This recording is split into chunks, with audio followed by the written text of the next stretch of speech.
believe in the ripple effect.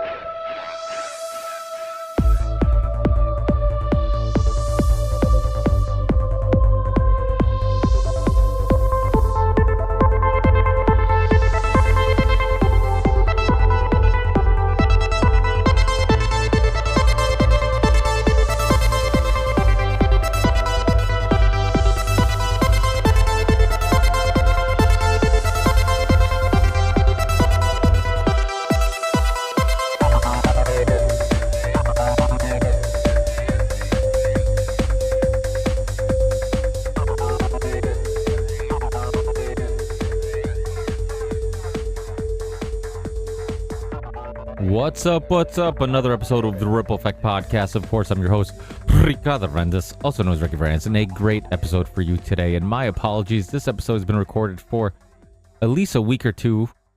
It was recorded, I believe, on April 11th, 2024.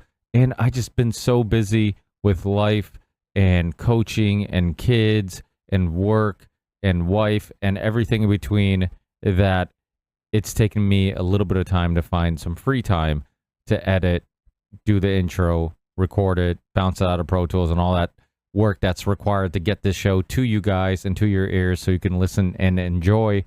And what you'll be enjoying today is an amazing conversation with filmmaker and journalist Christian Hansen. And he has an amazing new docuseries available on Netflix about what many of us in the alternative media community has called the Octopus conspiracy. And this revolves around the story of a journalist called Danny Casolero who uncovered a crazy conspiracy about some stolen spy software, which led to many other conspiracies and stories and other things that he looked into.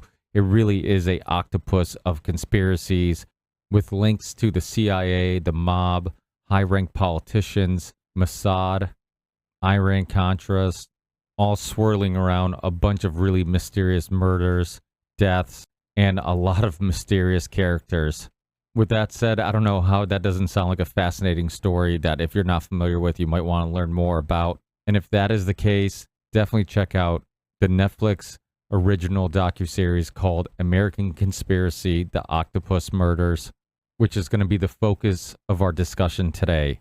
And what could make this podcast and this episode even more fascinating and interesting? The answer to that question is I invited my dear friend Monica Perez to co-host with me, who's done some amazing deep dives into these topics, this story, and a bunch of different things that we talk about today. So she really adds a lot to the conversation. But before we get into this amazing conversation, let me remind you, this is a value for value show. If you get any value out of these discussions and these episodes I bring to you, please consider giving some value back. And let me remind you, like I always say, it doesn't have to be financial. There's plenty of ways to give value back, even if it's not financial. You can rate the show, review the show, subscribe to the show, leave comments, post the show on any platform you're on, and that will help fight against the algorithms that suppress conversations and podcasts like this one. But of course, if you're in a good financial situation, you can support the show, even if it's just a little bit. Please consider doing so, and there's tons of ways of doing so.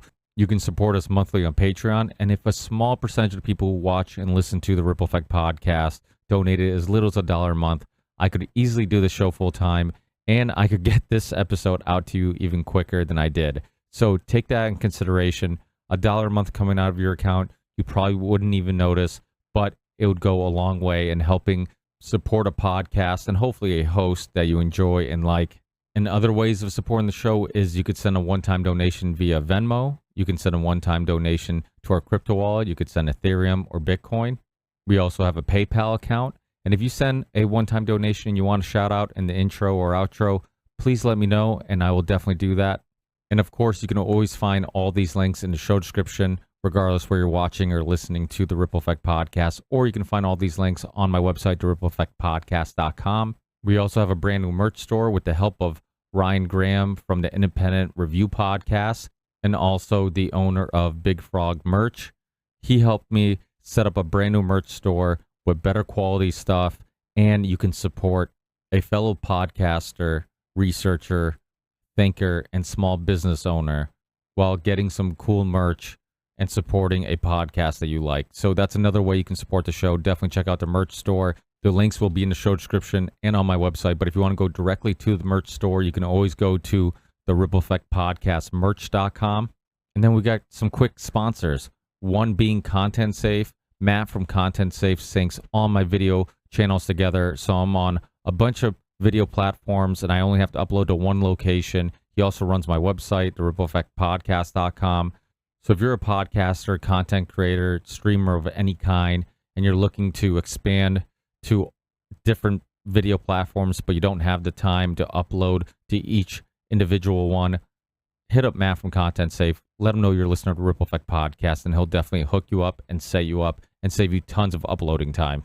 My next sponsor is the University of Reason. If you're at a crossroads in life, if you're stuck working a job, unfulfilled, maybe you lack community or a friend circle of like-minded people.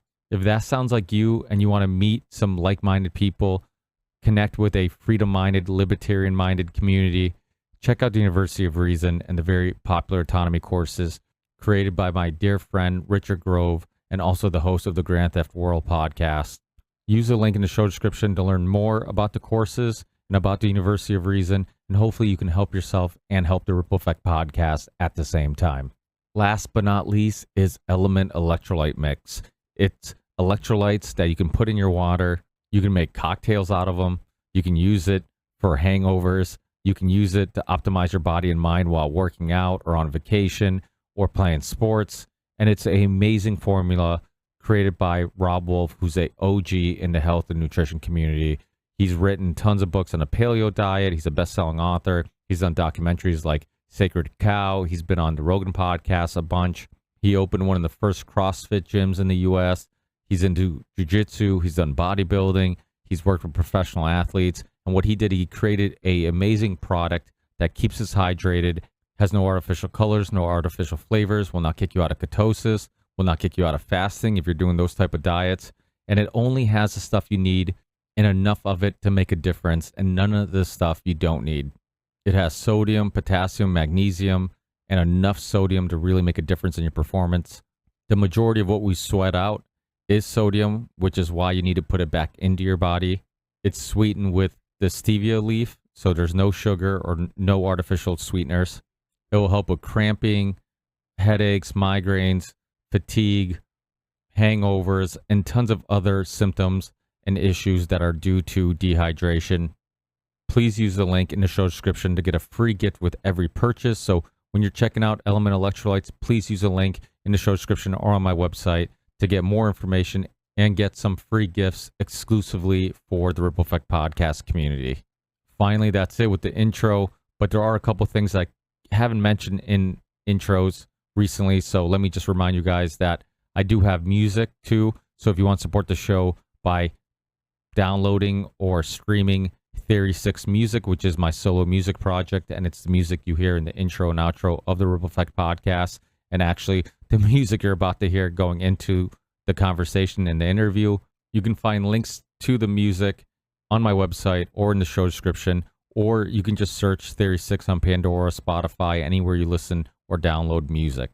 We also have a Ripple Effect podcast Telegram, so if you want to connect with myself or other listeners of the show, check that out. And also check out the Union of the Unwanted, which is my roundtable discussion show I co-host with Sam Tripoli from the Tinfoil Hat podcast, Charlie Robinson from Macroaggressions, and then also Midnight Mike from the OBDM show.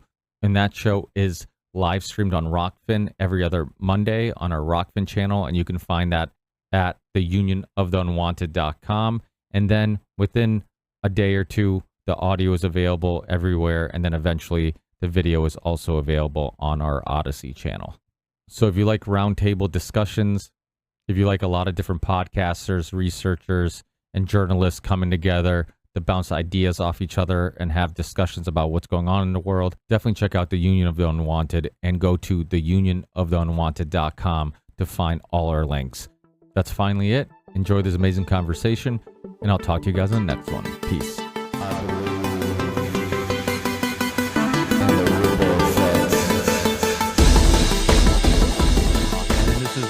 My dear friend Monica Perez is co-hosting with me.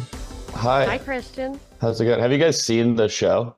Oh yeah, absolutely. I saw. Okay. I started watching it the day. I I don't know how it came out. Every once in a while, Netflix actually suggests something that I'm interested in, and I get Yeah. some email, and it's like, and I like did a double take. I'm like, wait, Netflix is doing a docu-series on Danny Castellero. Like, I couldn't believe Uh-huh. because it is one of those stories like Gary Webb and some of these other stories that for a long time it was just people in the alternative media community, for lack of a better term, that would like discuss these stories and all the just secret corruption, secretiveness of it all, and seemed like it was in the shadows, and you never got any mainstream just attention. So once I saw Netflix, and then there's a little sense of like, okay, I hope I'm not disappointed because Right, me I'm too. like, I hope they don't pull any punches because there's so many layers to this. I mean, and I know you're a big fan of Chaos by Tom O'Neill, another great. Yeah. And that story is very similar, where it's like you think, oh, it's just about Charlie Manson. You're like, no, no, no, it's a lot more than just Charlie Manson. Same thing with, Yeah. I know you were on Nick Bryan's podcast, who Uh-huh. recent, or he's been on the show a bunch. Did the Franklin scandal, similar type of story where there're just so many layers to it, and Yeah. I mean, I guess we'll get a little bit of your origin story for listeners who aren't familiar with maybe who you are and how you got caught up into this story. What I love too about the docu-series is that you almost seem like you're Danny Castellero, like all the image. I know the resemblance is Or it's like I'm his spooky. son or something. Is that why Yes. you were a child? Like, could not stop with this story because, like, you could identify with it? Because I even think his like I think friends said it was spooky. it's a difficult question because it is so weird. Like it's kind of it's embarrassing kind of and weird, but I think like I can empathize with him, because I look like him. Yeah, when you're scared of like, oh, this could happen to me, but like this could actually happen to me. But I was also like however he died, whether it was a suicide or it was a homicide, poor guy was his story I had a sense that he had an interest like early on before I knew what his story was exactly, that it was interesting and worth telling.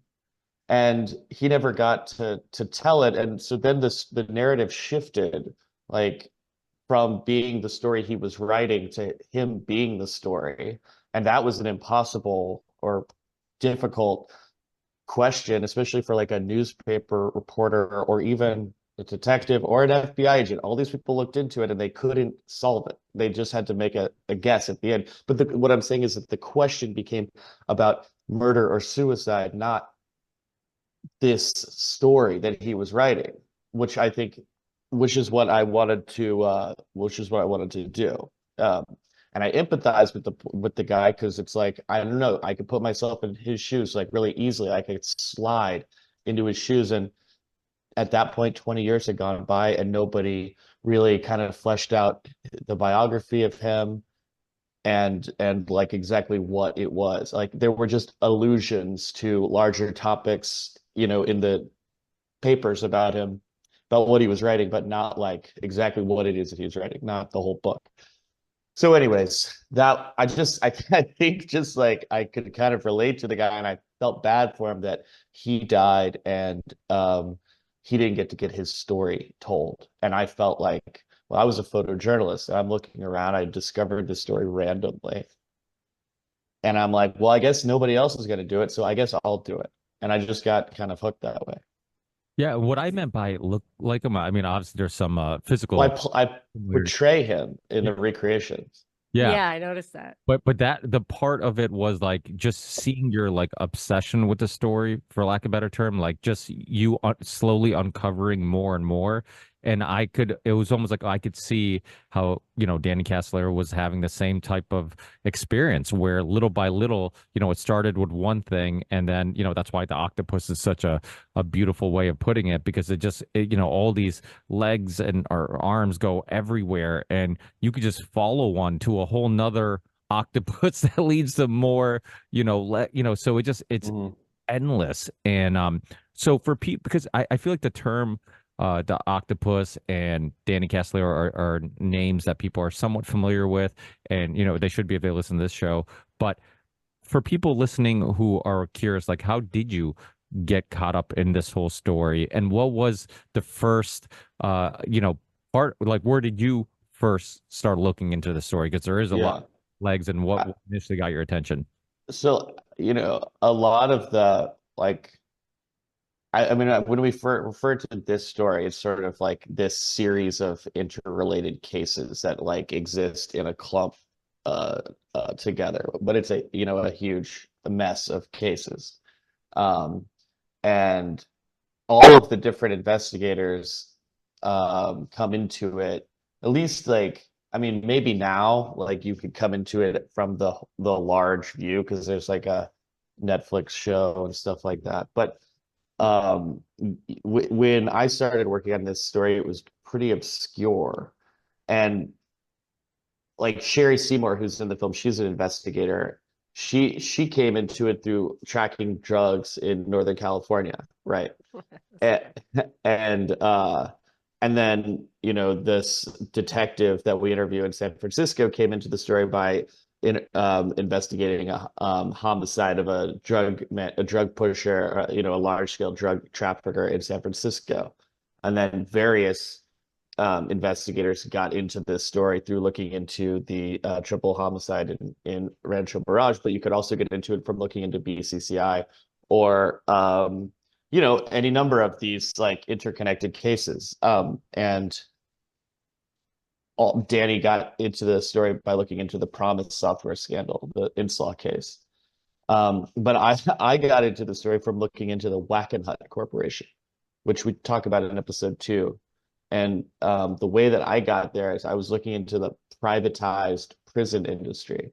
And Wackenhut, which is like a large security company based in Coral Gables, they were the first private prison in the United States. In addition to other things, they later got involved. They'd been in the security industry since the like 1940s or 1950s, but by the late 80s, they had gotten a contract to set up immigration detention center for the Bureau of Prisons or for Customs or something. So I start looking at this company's past, and I find that that they had plans to manufacture chemical and biological weapons on a Native American reservation in the Coachella Valley in the early 1980s, and Danny, since he was looking into that, I bumped up against him, and I'd never heard of him. But he seemed like a cool guy, and from what I could tell initially, the story he was writing looked uh fascinating. So I just kind of started kind of chipping away. Who is this guy? What happened to him, and what was he working on exactly? Yeah, the Inslaw case, for people who aren't familiar with that, because that's kind of where I started too with the Danny Casolero story. It was the Inslaw case, this Promise software, which really starts becoming a octopus as you follow that story. What was the Inslaw case, and why was there so much just obsession with wanting to get this software? And then just because it does seem like what made it so special that the governments wanted to have control of it. Um, the I mean, some of the murkiest territory in this whole thing is the Inslaw case. Like we basically get to a point where I mean, there's like I really the look, it's hard to prove anything about this software. It was a software that was developed for um, uh, assisting courts in like U.S. attorneys for their digitizing their case files and putting them into databases that you could, make investigative and sociological Connections. I know also connections. that the different police departments, if they bought that Inslaw software, could get information from the other police departments. So there Yeah, was a but way that basically, you as far as the international espionage elements of it, if it did happen, it was a like highly compartmentalized signals intelligence operation, and no one to date that like was like I'm not sure who knows the Well, extent of it and how good the software was. Like that book has a lot of factual errors, like so I don't know. You know what I'm saying? I can't say yeah. for sure. Like There's a bit about it in this biography of Robert yeah. Maxwell. No, This I book you know, think but is like misinformation there's like because there's sloppy reporting in that book. yeah. They Oh get yeah, they don't get to the certain bottom of it, dates that's wrong. for They don't sure. attribute where the information comes from. So I'm just Yeah. like, yeah, it's interesting. Like Yeah. somebody told Gordon Thomas that. I'm just Yeah.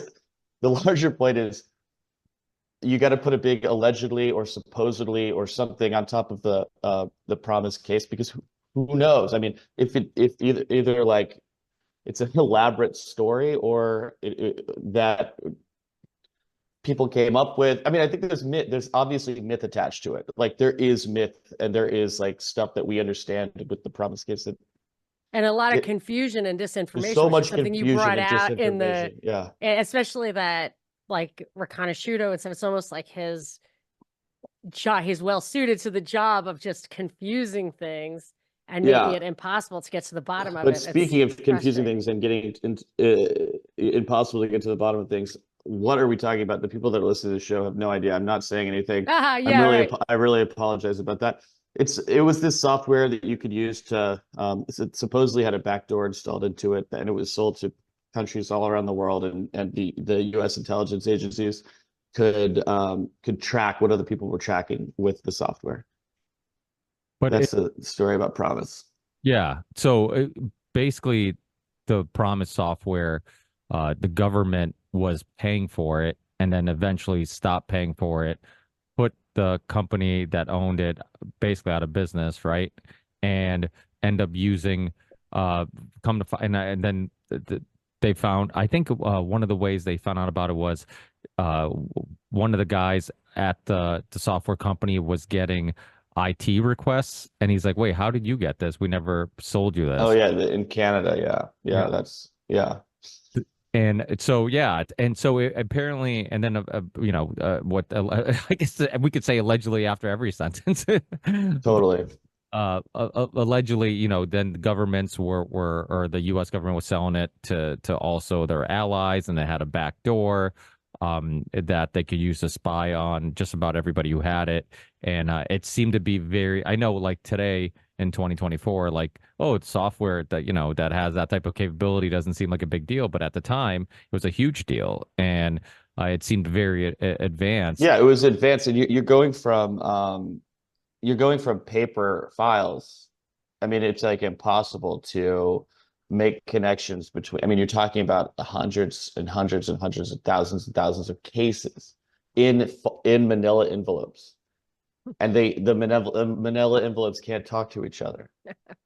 But the date when it becomes digital information in a database, the Manila envelopes can now talk to each other and say, "Oh, this guy was arrested here, and he was also." There's a pattern. Maybe it's a serial killer. Like, it can make connections for you. It can see all of this data at once rather than, one folder, a human looking at one folder at a time. Which So went from a tool of basically, law enforcement yeah, law enforcement. to surveillance. It was just Yeah. like that's how it was abused. And I think that's, probably what was a sensitive subject that Danny was getting close to, is the extent of that. Right. But Danny was looking into that, and he was also looking into this bank that was collapsing called BCCI that had a team of assassins and a private army on retainer. I mean, and that like bank fully collapsed like 2 weeks before Danny died. I mean, and just like poking around into the biographical, history or whatever the connections that Robert Booth Nichols had to both organized crime and federal government, but what maybe Danny figured out that this guy's an informant.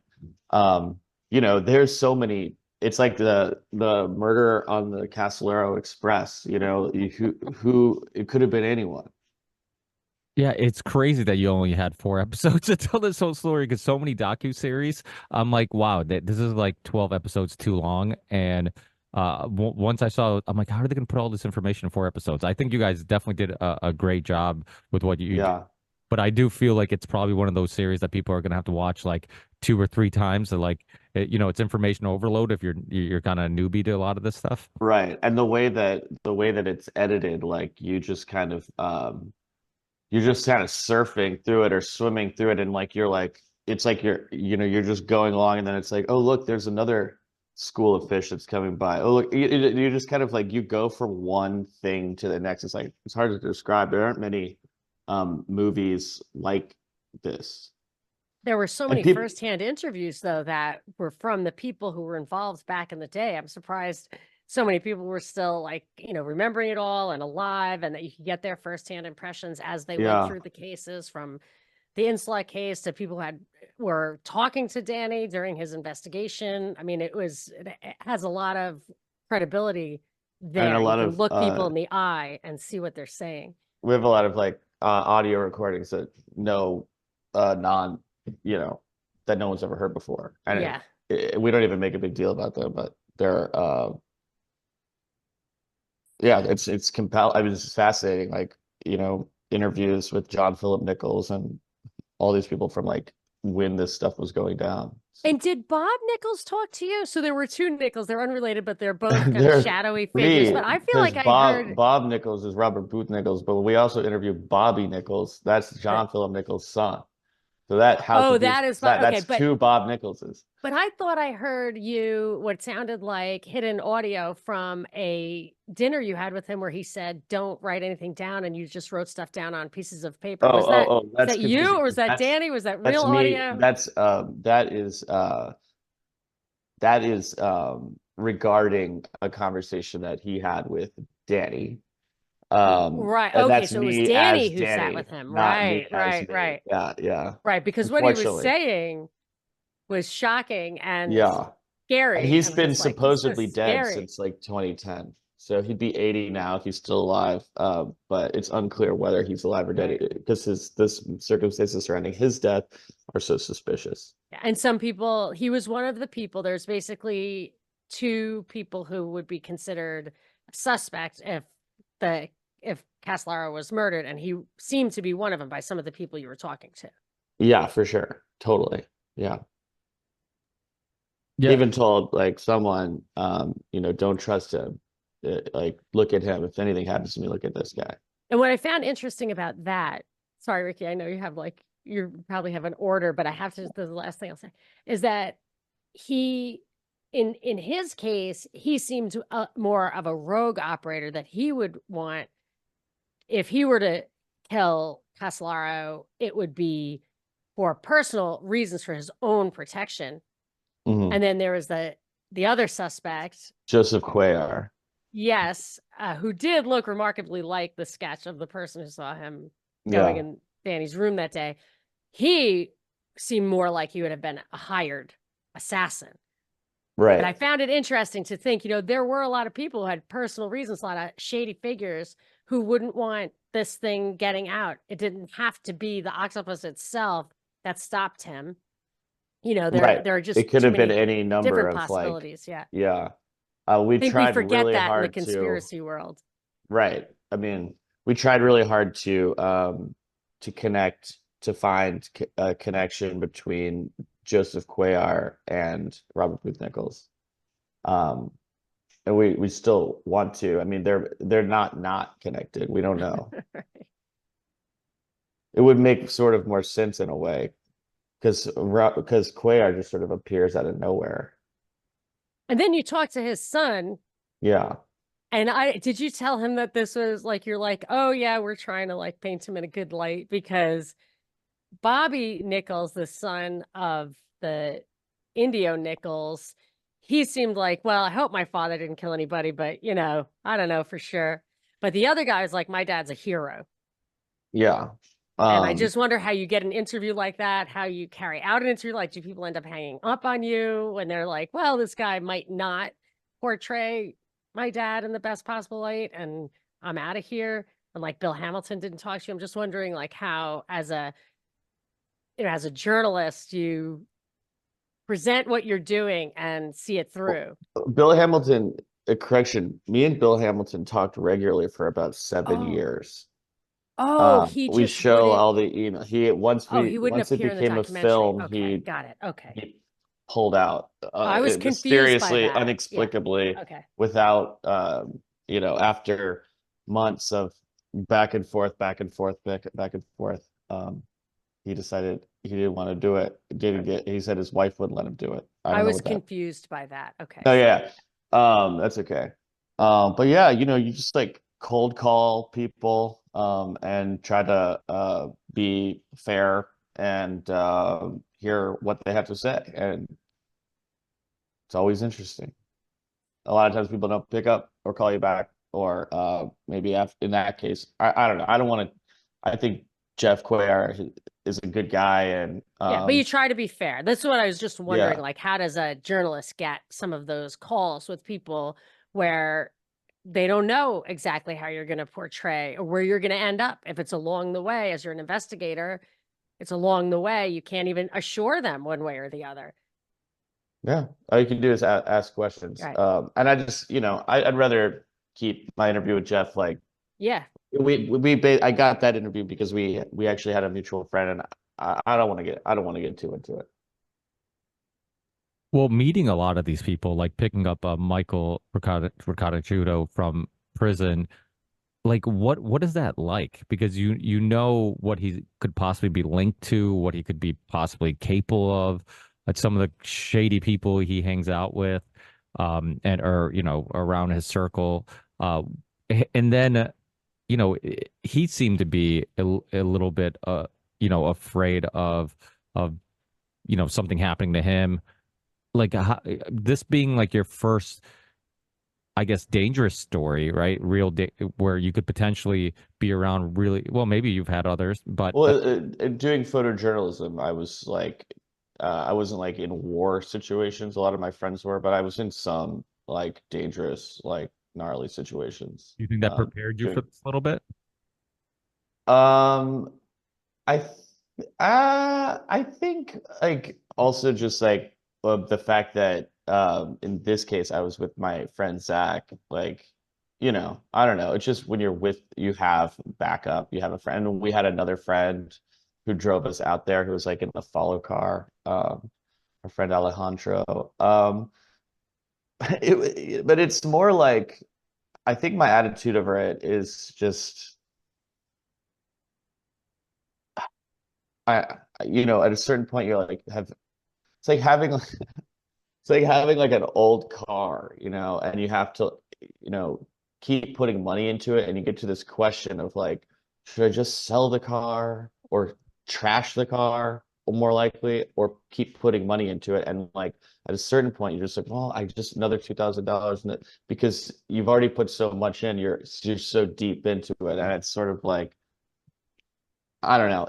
Like I just had to finish the thing. And then I had my friend with me, and like we weren't that scared, really. I mean, what he's gonna kill us the day he gets out of prison? Like, and I don't think, Michael's like a murderer anyway. So Well, it looked like he was kind of in his histrionic way, just kind of trying to scare you, not about his personal danger, but like in the end.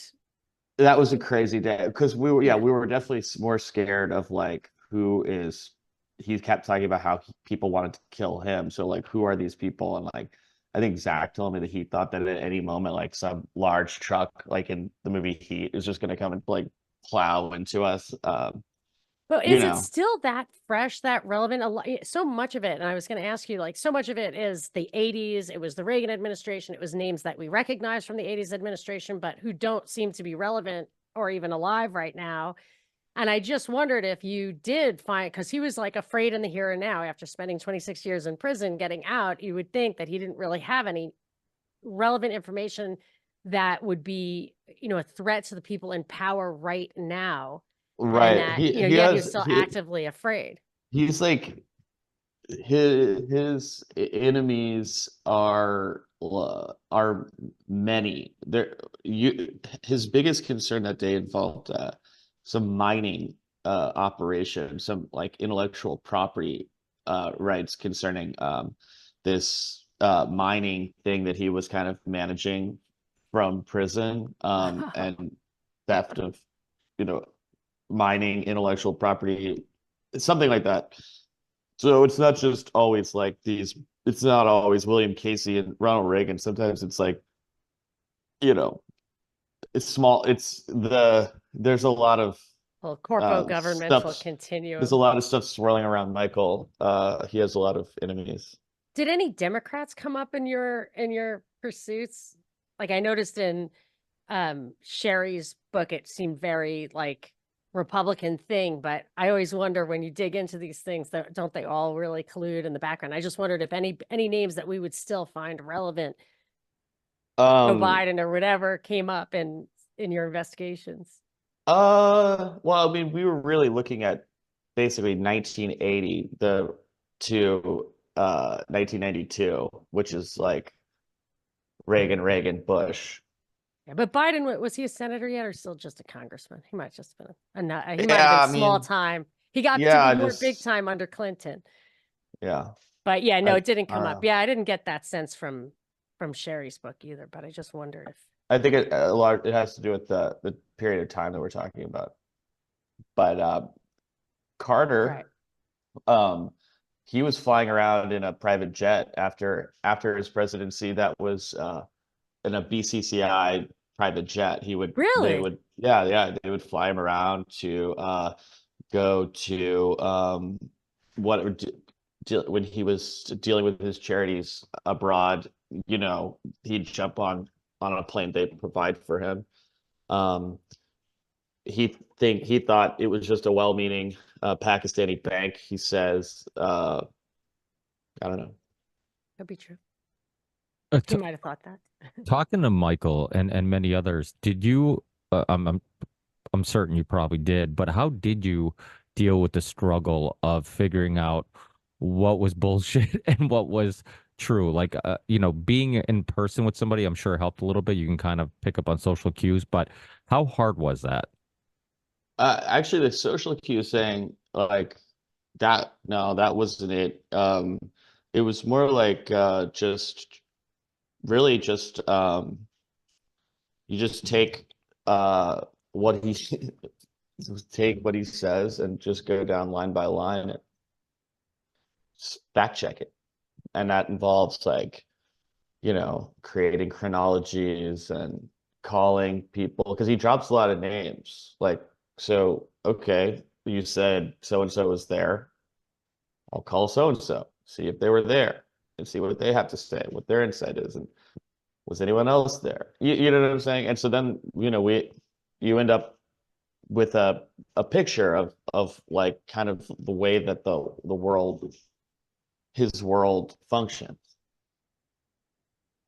Well, that was another question I was going to ask you in regards to the way the world functions, is that you uncovering all this and seeing all the moving parts and how there's like, government front companies, there's corruption with banking, there's corruption with, all these contractors, CIA, FBI. I mean, there's like just about no one and nothing that's not implicated at some point in, in the process of unraveling the story. How did that change maybe your worldview, like in regards to like, wow, like things don't really work the way I might have thought they did? I would say drastically because I was you know, while you know I worked in journalism, I was more interested in just like getting an interesting photograph, and the New York Times mostly paid me to, you know, go take pictures of things, and they were news things, but no, I just cared about taking photographs and hanging out. I didn't care that much about politics. I would vote, but like I did not like care. And so yeah, and then I started looking into this case and learning that the intelligence community is tight knit with the illegal drug cartels, and um, people are getting assassinated and in the United States, and you know, the way the world like really works. It went from like not it went from oblivious to like pretty jaded pretty fast. Yeah, If you know what I'm saying. how can it not be, right? Yeah, that's a thing about a lot of these stories. I know a lot of times people talk about political assassinations in other countries, and people almost discuss it like we're immune to that happening here. And then, I bring up people like, Danny Casolaro, Gary Webb, um, who's the Michael Hastings, right? All these mysterious deaths that you're just like, you know what? I'm not saying I know what happened. I'm just saying that, like, don't be so naive to think those things can't happen here and don't happen here. And Mm. it's so, and now, like, when you go down these rabbit holes, the pros and cons of it is like, yeah, you learn a little bit more about the way the world works, but the con is that you can't unsee or unknow what you know, right? It's completely changed the way you look at things, and it almost seems like everything is just a illusion and facade to some extent. No, would you agree with that? Yeah. No, yeah, and but like you could also take different things away. I mean, the Michael Hastings story is insane. But the Gary Webb story is a lot more nuanced, I think, than most people understand it. Like, I think I think Gary Webb did kill himself. Um, there were two shots to his head, but one was in his cheek. One went through his cheek. So that's not a fatal gunshot. But the sad thing about Gary Webb is that his career was assassinated by the Los Angeles Times and the Washington Post and the New York Times because they were jealous of his reporting, or maybe there were more sinister things at play, and rather than like taking a well-researched, now understood to be true story, they started picking apart aspects of Gary Webb's personal life. It's like the guy comes out with a report about Iran Contra drugs, and now the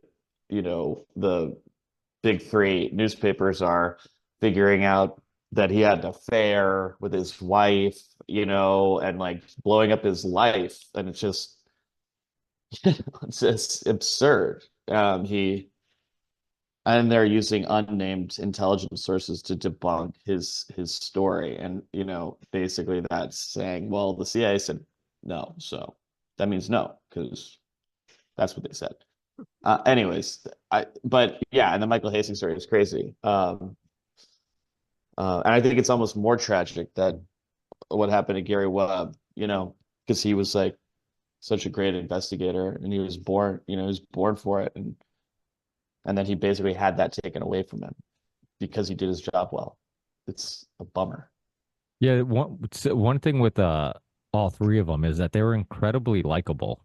They seem like people around them really loved them, painted nothing but positive pictures about them, and they were, Casolero he wasn't. If people who watch the documentary, they'll see he wasn't really a journalist, really. I mean, he was poetic. He always seemed to be. He had this amazing smile, always smiling, always seemed to be in a good mood in pictures and around his family, and just seemed like he just got stuck in this story that he had to finish. And that's like I said in the beginning of the conversation, like that's what I saw similar with yourself. It's like it seems like you had that same itch where it's like, I have to finish this. It's like a piece of art that you have to finish and you become obsessed with finishing. And in regards to his death, Boy, I just gotta correct something. He was really a real journalist. It's just a total misnomer. It's a very unfortunate. It's on his Wikipedia page. It's one of the things that like really motivated me to tell his story. I mean, it's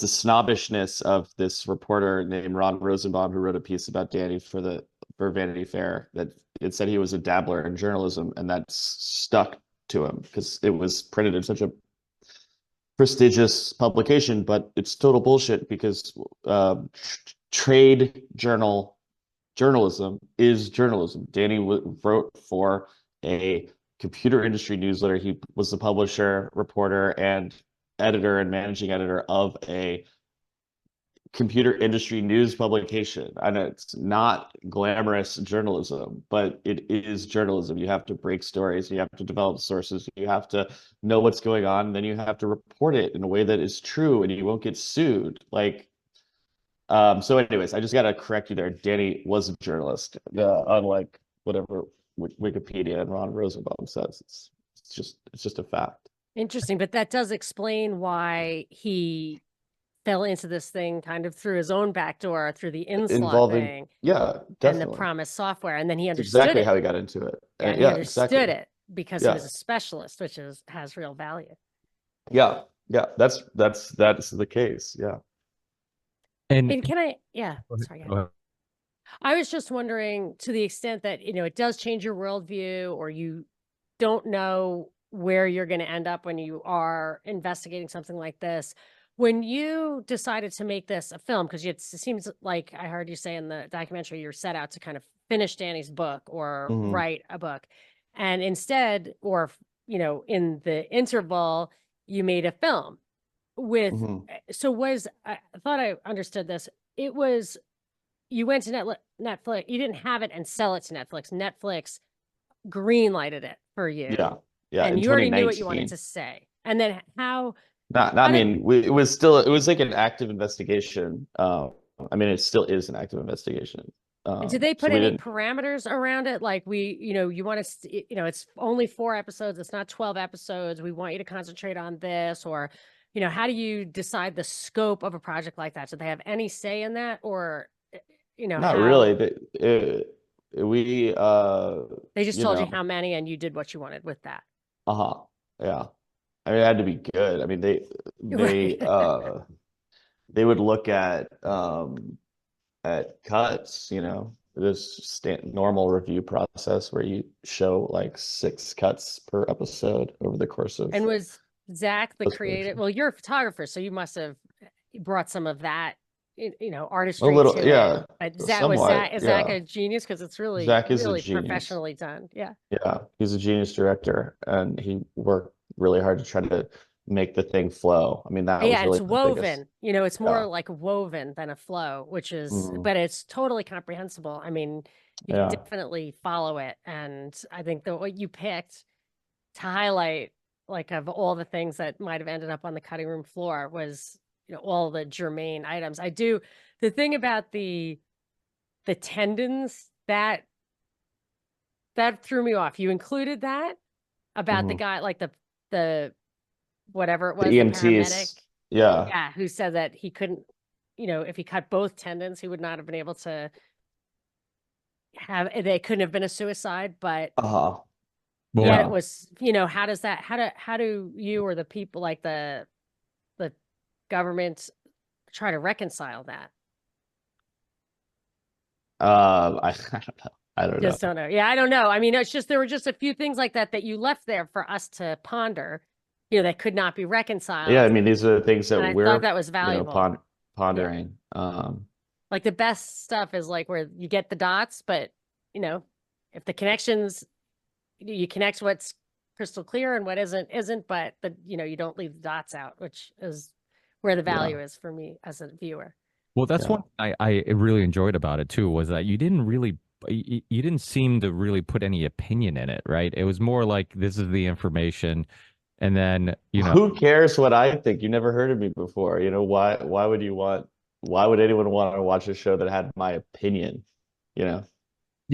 But was that hey, I'm a guy that you never heard of that's got an but opinion. you did the work. Yeah. Right. So I showed ethos. the work. I showed the information, not, I'm not going to try to like make a propaganda film that's like, it's a murky, confusing case. And it's kind of a good thing. No, yeah, I'm saying, like, you gotta just put the facts in there and leave the opinions out. Like, that's for you guys. That's for people that watch it. That's where the opinions are for.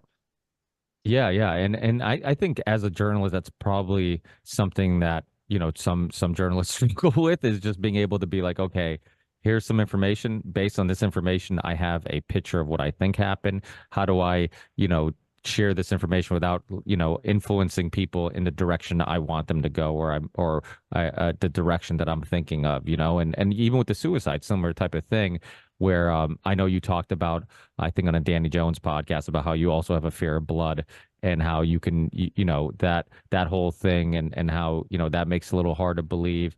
I had some people tweet me about, because I remember hearing this part in James Corbett's old work on the Octopus conspiracy, but about the people who went to his funeral. Yeah, I got that for you.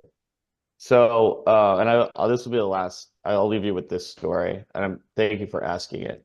So when Danny, when I was like writing I spent a big chunk of time, like we were talking about earlier, that Danny wrote for a computer industry trade publication that led him into a story about stolen software.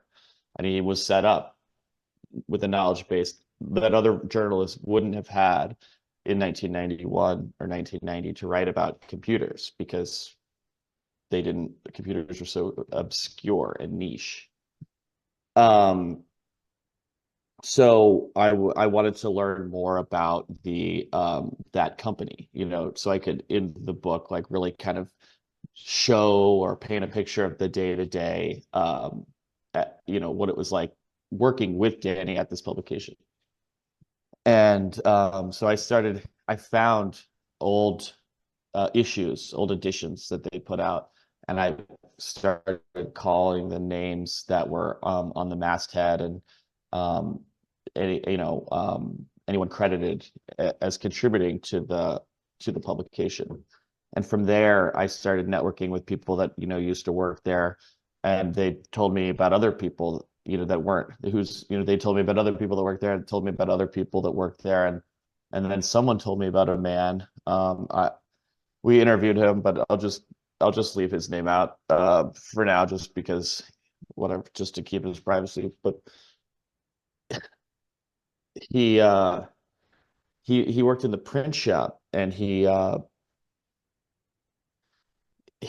loved Danny. They were good buddies, but basically he was like, the publication would be printed and mailed out, and this guy was like in charge of printing the publication, the different computer age newsletters. And so basically I called this guy. Another guy that worked at the print shop had referred him to me, and he said, I've been waiting. I said, I'm Christian Hansen, I'm a journalist, I'm writing a book about Danny Castellera. And he said, I've been waiting, however long it'd been at that point, 20 years, for someone to call me. And I said, okay, well, why? And he said, I'm the guy. And I was like, what guy? And he's like, haven't you ever seen the Unsolved Mysteries? And I said, yes, I have. And he said, well, I'm the guy. And I was like, what guy? And he was like, I'm the guy that put the metal on Danny's casket.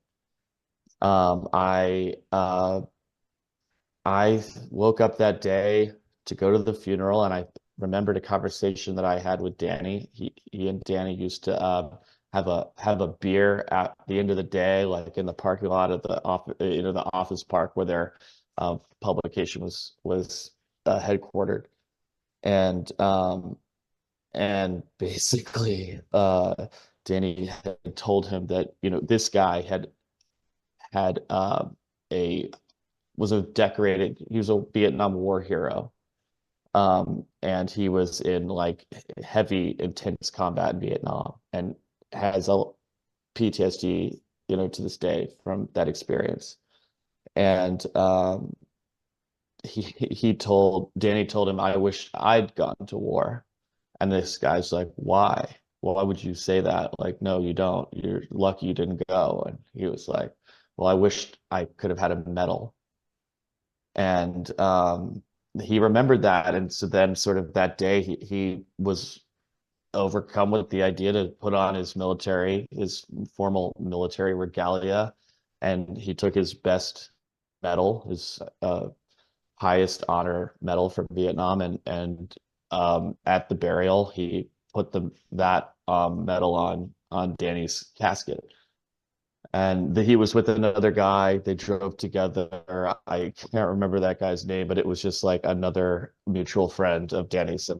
But nobody that was interviewed by Unsolved Mysteries knew who this guy was. So it just seemed like this man in a military uniform, like, put his medal on Danny's casket as though, maybe Danny had been some sort of spy or something, you know. But that's the story as far as I understand it. That actually makes a lot of sense because it was a little confusing because I'm like, why would he get a medal? There wasn't any evidence of him possibly being a spy. He was more, it's more realistic to think he was uncovering other spies and finding spies, not really participating in being a spy. So that, There's a journalist who died in 1990 in I think in Chile, named Jonathan Moyle. And he worked for a newsletter as well, a helicopter, a military helicopter newsletter. And he was a former RAF soldier, which is the Royal Air Force. I believe he was some sort of special British special forces. And he was murdered in a murder that was made to look like a suicide at his hotel, like a hanging situation. Turns out he was murdered without a doubt. It was later proven that this arms deal, well, actually, I'm gonna leave the guy that killed him is still alive, and Right. it's not my thing. I'm gonna stay out of it. Arms dealer, whatever, allegedly killed him. Turns out Moyle was a spy, Hmm. undercover as a journalist. So maybe somebody would have put a medal on his casket. yeah, this whole world is just anything is possible and nothing is what it seems. And I think that's what makes it so fascinating and what attracts us to it.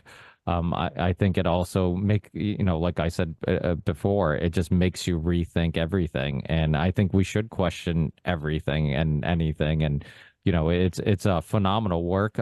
Monica, do you have any, I know Christian's a little limited on time. Do you have Yeah. any last comments or anything you want to? No, I mean, I'm hoping there's a volume 2. I know you Yeah, guys are talking me and about Zach doing are more out in work. California right now trying to get that squared away. Oh, So awesome. Yeah, yeah. it's similar to this conversation. I'm not sure you had enough time to Yeah, to go in detail hit it all. to go. Yeah, well, we could do. I'll be back in New York next week. Things have been crazy out here. Text me. We can try to do maybe a follow-up if you guys still have more questions. Awesome, awesome. Well, let people know where. I mean, obviously, it's still on Netflix. I'm assuming it's gonna. Yeah, it'll be on Netflix hopefully until the end of Forever. time. Yeah. Awesome. Yeah, and then if anybody wants to follow your work, is there any social media platform I'm you're at? yo underscore Christian on X and Christian Height Hansen, Christian Hite Hansen on Instagram. Awesome, awesome. Well, thank you so much for all your work. I Of really, course, thank you guys. and thanks Thank for taking you. time to chat with us during your craziness, and we'll keep in touch. Thanks, Christian. Have a great one. You Bye. take care. That was awesome. Totally. I'm sure he was pressed for time. I could tell that, Yeah, but he was. Yeah, he told. Well, first it was supposed to be at 1, and then he's like, "Oh, I don't think he hit me up. I don't know, around noon, and he's like, I think I only got about 45, 50 minutes." yeah. Okay. And then he changes it to 2, and I'm like, I don't know what's going on in his life, but I know it's a little crazy. Well, it sounds like he's in LA trying to make things happen, but I didn't like get into all the nitty gritty. I don't know if I ever told you about this book, The Octopus. It's Jim Keith is my favorite conspiracy researcher, but he died in 1999. So it's before a lot of the other stuff that happened, even in this case. But that's where I first heard of Octopus. And this book is great. It's really jam-packed with stuff, but there's even more has happened since then. But I had so many questions and about Robert Maxwell's involvement and Mossad and Israel and installing promised software around the world and using that to surveil even allied countries. It really, and I think that's a lot of the stuff that's in Sherry Seymour's book. So, I mean, he had a 4-hour documentary. I have 4 books on my desk and we had 45 minutes. So I feel like we we need to just tie him down and talk to him for 15 more hours. But Yeah. we'll just wait for volume 2 of the documentary. Yeah, I mean his documentary, even though it doesn't at least it doesn't bring up any of the Maxwell links or That's just too big. I mean, that's just too much information. I think he could not get that. yeah, but and I had a lot of people because I was sharing it when it first came out, and before I even contacted him, I was so excited about a mainstream platform having a documentary about Danny Castellero's story on the platform. I started sharing it all over the place, and that was one of the things that people were complaining about. They're like, "Oh, they didn't bring this up," and I'm like, "Dude, Yeah. this story is so complex." Yeah, it was a teeny bit confusing for me, and I mean, it was really well done, but like the Bill Hamilton thing, I didn't really understand. Like, had to really pay attention, and I Yeah. actually know this. I know a lot of the story, and it still was a little Well, that's tricky. why I was saying, I'm like, it's one of those docuseries you almost have to watch multiple times because you'll miss things. And I think they did a good job cramming as much as they could in 4 episodes. But anytime you cram that much and that many characters and that many storylines, you can get a little lost. And like you said, even myself, who I've been fascinated with the story Yeah. forever, I at times was like, wait, who's that? And like, how is that linked to this? And why is he significant?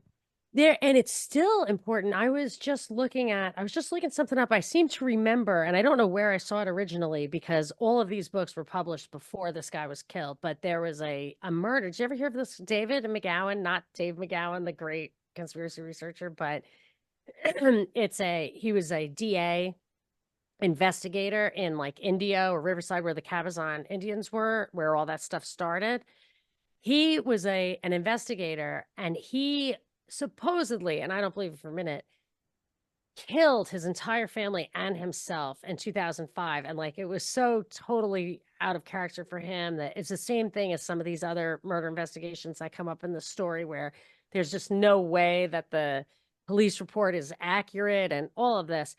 And now I cannot find the smoking gun. I feel like I saw it once upon a time, but that said that he had actually been looking at an old case, these 3 murders, the Fred Alvarez murder, which is covered extensively in this documentary.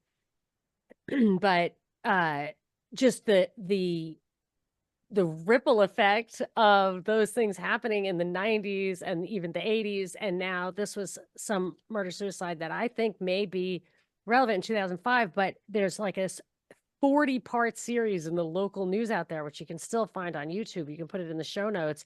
That they're starting to open cold cases. I think it was from like 2018, so I'm sure COVID like shut it all down. But there's a couple of links I'd love to share with the viewers and listeners of if people want to do more like reading, because Christian doesn't have a book yet, so there could be more reading and also. Send it to me. I'll put all that stuff in Yeah. the Okay. and absolutely. I mean, there's so many stories like Danny Castellero's story, and maybe his, was one of the stories that were unique because it kind of slowly went into so many different avenues in regards to like front companies and CIA, and it links to Iran Contra, links to all The these. Nicaraguans. I mean, it was just crazy. It started to then start feeling like I just read this book by Jeremy Kuzmarov called Warmonger about Bill Clinton and all that, and that just there's the Bush Clinton continuum for Oh, sure. Like, you think of like the weird Bush thing, but Clinton was a part of the weird Bush thing. well, remember the what was it, the Meta Connection documentary? That was a good one. That was I remember when Roger Stone was on for the first time. I think first time or second time on the show, talking about the Clinton history and just like how the what's his name, oh my God, the pilot Barry Seal. Barry Barry Seal. into Meta, Arkansas, and he was Yeah. into cocaine and his links I mean, to I feel like this is a zip through yeah. because Well, it has the Iran Contra stuff, which was a line through all of it, not just Iran Contra, but it was just the way they were doing things, just drug money, funds, black ops. I mean, I full remember having stop. Freeway Ricky Ross on and just Who had Freeway? oh, I did. You had Freeway Ricky Ross on? Yeah. Because that's the thing about the Gary Webb story, is that he did finish his book. Yeah. You know what I mean? He did get to the bottom of it. Ooh, it got Wow. Oh, I didn't prison see that. because yeah, it was I mean, I One started of to, your first shows. yeah, well, it was probably within like the first year and a half or something like that that I started doing it. So it must have been like Man, 2014, 2015 maybe. But he you just net the huge ones. Like, that's big to me. Like, that's, yeah, no, that was huge to me too. And it yeah, was yeah, because he was impressed with my knowledge of the story. And it was yeah. funny because he's like, he's on I don't know if he's on a cell phone or landline or whatever, but it wasn't visual. And because at the time he actually said he was going to take a break from interviews because it was like after he was on Rogan's for the first time or second time or something like that. And then he was doing a lot of interviews. And then he's like, oh, this is going to be kind of my last interview for a while. And then he's on the phone and he's like, usually I get interviewed by people who don't know anything about the story. He's like, Yeah. and he's telling his buddies like, "Yo, this guy really knows his stuff." And I mean, Ah, that's great. my wife, I'm like, I think I just got street cred from the biggest. Yes. And but he was super nice, and his story is unbelievable. I mean, and the fact that Gary Webb actually went to go meet him in prison and said, "Hey, you're gonna get out because I'm gonna expose the fact that you're doing time for drugs the government brought in," which was insane. And his story, and what's crazy is that he was gonna get a scholarship for tennis. I mean, he was a tennis player. Wow. And he couldn't read. Wow. He couldn't read, so he's like, I'm never gonna make it in college. So Oh, so it was wild. But I also have to go grab my yeah. from school. But Monica, thank you so much for Do you joining. think? Thank you so much for including It me. was Thank you fun. so much. I'll send you the links. Well, now you're gonna have to be on the second one and continue it. I would love to. I would love to. All right. See you soon. Yeah, see you, Monica. Take care.